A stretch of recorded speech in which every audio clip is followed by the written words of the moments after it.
نحمده ونصلي ونسلم على رسوله الكريم اما بعد فاعوذ بالله من الشيطان الرجيم بسم الله الرحمن الرحيم قال الله تعالى في القرآن المجيد والفرقان الحميد ان عدة الشهور عند الله 12 شهرا في كتاب الله يوم خلق السماوات والارض منها 4 حرم۔ اللہ تعالیٰ اپنے پاک کلام میں اشہر حرام کے حوالے سے ہمیں بتا رہے ہیں، فرماتے ان عدت الشہور عند اللہ 12، اللہ کے ہاں جو ہیں مہینے 12 ہیں،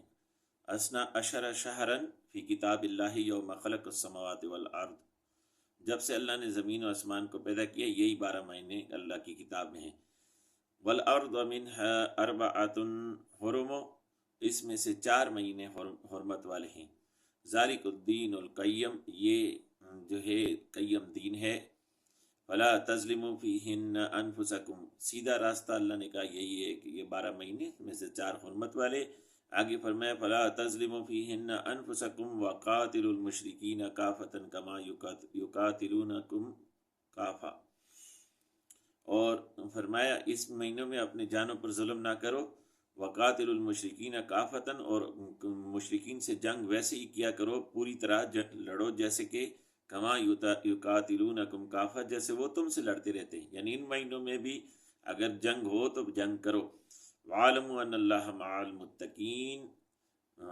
اور جان لو کہ بے شک اللہ تعالیٰ تقوی رکھنے والوں کے ساتھ ہے۔ اب یہ جو آیت کریمہ سورہ توبہ کی 36 نمبر آیت فقیر فؤاد حیدر نے آپ کے سامنے پڑھی ہے، اس میں اللہ تعالیٰ نے کہا کہ 12 مہینے دین قیم کے مطابق سال کے، جب سے اللہ نے زمین و آسمان بنائے ہیں تو اللہ نے یہی 12 مہینے مقرر کر دیے ہیں اپنی کتاب اللہ میں، اور ان میں سے 4 کو حرمت والے قرار دیا ہے، اور یہ دین قیم ہے۔ اور پھر ہمیں اس میں تعلیم بھی فرمایا کہ کیا کرنا ہے اس میں اور کیا نہیں کرنا، بڑی وضاحت کر دی کہ اس میں اپنی جانوں پر ظلم نہیں کرنا۔ ہم اکثر ان مہینوں میں کیا تلاش کرتے ہیں؟ ان مہینوں میں ہم جناب خاص راتیں تلاش کرتے ہیں، خاص دن تلاش کرتے ہیں، خاص نوافل کی طرف رجحان کرتے ہیں، اپنے اپنے نئے نئے رسم و رواج اور عجیب عجیب بدعات ہم گڑھ لیتے ہیں اور سمجھتے ہیں کہ شاید یہی دین ہے، اور نوافل اور مستحبات کی طرف توجہ زیادہ کرتے ہیں، حالانکہ اللہ کا ہمیں اپنے پاک کلام میں فرماتا ہے کہ ان مہینوں میں اپنی جانوں پر ظلم نہ کرو۔ اب جانوں پر، نفسوں پر ظلم کیا ہے؟ اپنی جانوں پر ظلم یہ ہے کہ بندہ حقوق اللہ، حقوق العباد کو پورا نہ کرے۔ حقوق اللہ یہ ہے کہ نماز، روزے، زکوٰۃ، حج سے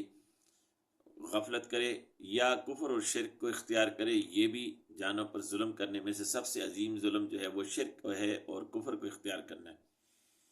پھر نماز، روزہ، زکوٰۃ، حج میں سستی کرنا، نماز روزہ میں ہر مسلمان کے لیے اور زکوٰۃ و حج میں استطاعت رکھنے والوں کے لیے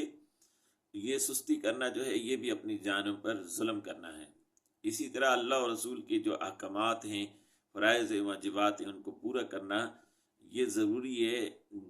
جن لوگوں کی پچھلی قضا نمازیں رہتی ہیں، فقہاء کے مطابق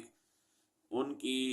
نوافل قابل قبول نہیں ہیں، ان کو چاہیے پہلے اپنی قضا نمازوں کو گزاریں، ان کی قضا لٹائیں۔ ہمیں ان قضا نمازیں 10 سال کی، 8 سال کی نمازیں قضا رہتی ہیں، اس کی پرواہ نہیں، ہم نوافلوں کے پیچھے دوڑتے ہیں، یہ بالکل غلط طریقہ ہے۔ کوئی نفلی روزے بتا دو، کوئی خاص دن بتا دو، کوئی خاص راتیں بتا دو، ہم یہ فلاں اس میں وظیفہ کر لیں، اس سے ہمارا یہ کام ہو جائے۔ اصل میں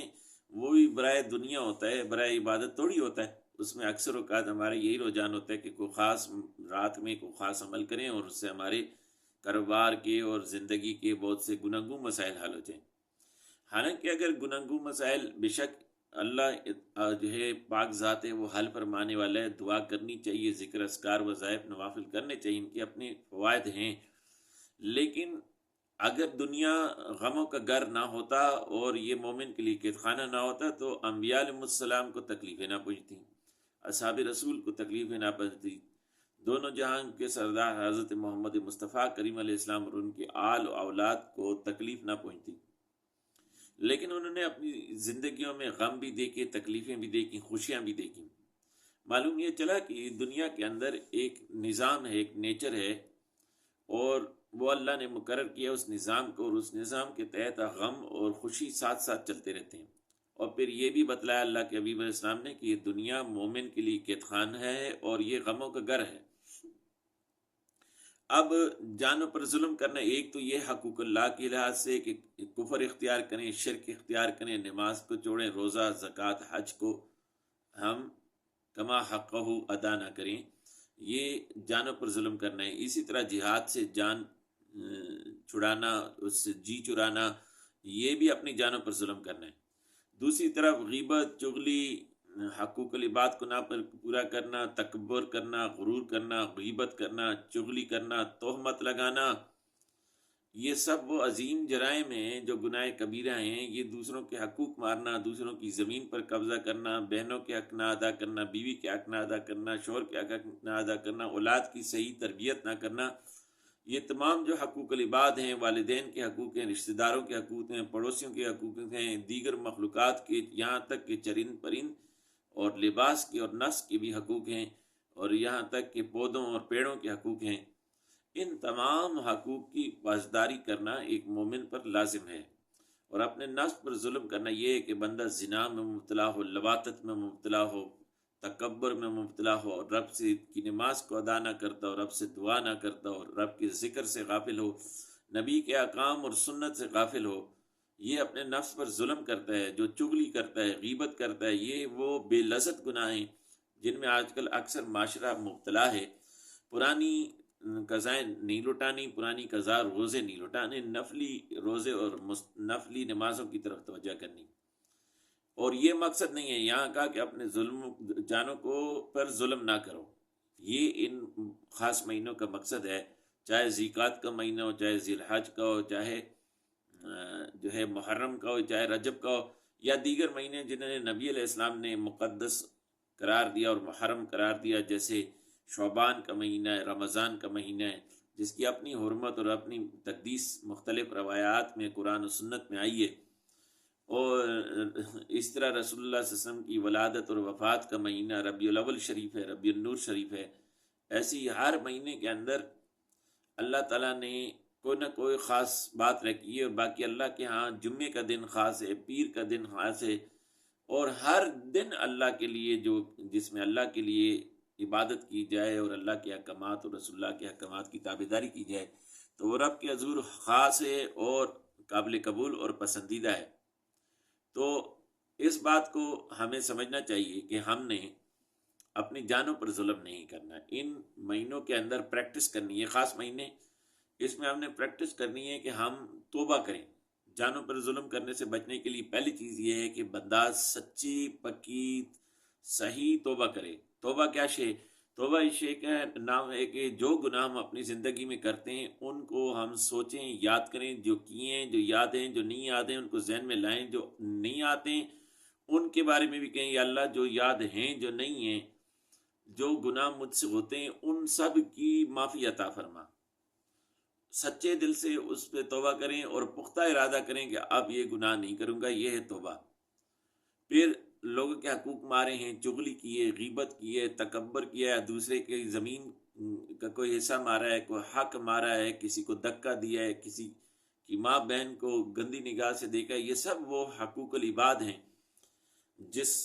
کو ہم ضائع کرتے ہیں۔ روز ہم گھر سے نکلتے ہیں تو صبح سے لے کر شام تک لڑائیاں ہوتی ہیں، بیوی شوہر کے حقوق ادا نہیں کرتی، شوہر بیوی کے ادا نہیں کرتا، بچے والدین کے نہیں کرتے، والدین بچوں کے حقوق نہیں ادا کرتے، سارا معاشرہ ظلم کی بنیاد پر کھڑا ہو گیا ہے۔ اگر ہم اس ظلم کو ہم اپنی سطح پر اپنے جانوں سے دور کرنے کی کوشش کریں، نکالنے کی کوشش کریں اور اپنی سطح پر ہم اس کو ہٹائیں تو انشاءاللہ ایک مچھلی اگر پورے تالاب کو گندا کر سکتی ہے تو اگر ایک اینٹ درست ہو جائے، سیدھی لگ جائے تو پورے دیوار کو سیدھا بھی کر سکتی ہے۔ تو خود کو توجہ دینے کی ضرورت ہے۔ اپنی جانوں پر ہم ظلم کرتے ہیں، زنا میں مبتلا ہیں، گندی باتوں میں مبتلا ہیں، لواطت میں مبتلا ہیں، قسم قسم کی فضولیات میں مبتلا ہیں، ابس وقت ضائع کرنے میں، گندی فلمیں ڈرامے دیکھنے میں مبتلا ہیں۔ ان سب سے خود کو اس مہینے میں بچانا ہے، پہلے یہ فیصلہ کرنا ہے، اس کے بعد پھر نوافل اور مستحبات کی باری آئے گی۔ پہلے جو اصل دین ہے، جو فرائض اور واجبات ہیں، جو اللہ اور رسول کے احکام ہیں، ان کو ادا کرنے کے بارے میں ہم نے توجہ دینی ہے۔ آج کے لیے یہ بات کرنی تھی۔ اللہ تعالیٰ ہم سب کو توفیق نصیب کرے کہ ہم اللہ اور اس کے رسول صلی اللہ علیہ وسلم کے احکامات پر کما حقہ عمل کر سکیں، اور فرائض اور واجبات اور حقوق اللہ اور حقوق العباد کی ادائیگی صحیح طرح سے کر سکیں۔ السلام علیکم ورحمۃ اللہ۔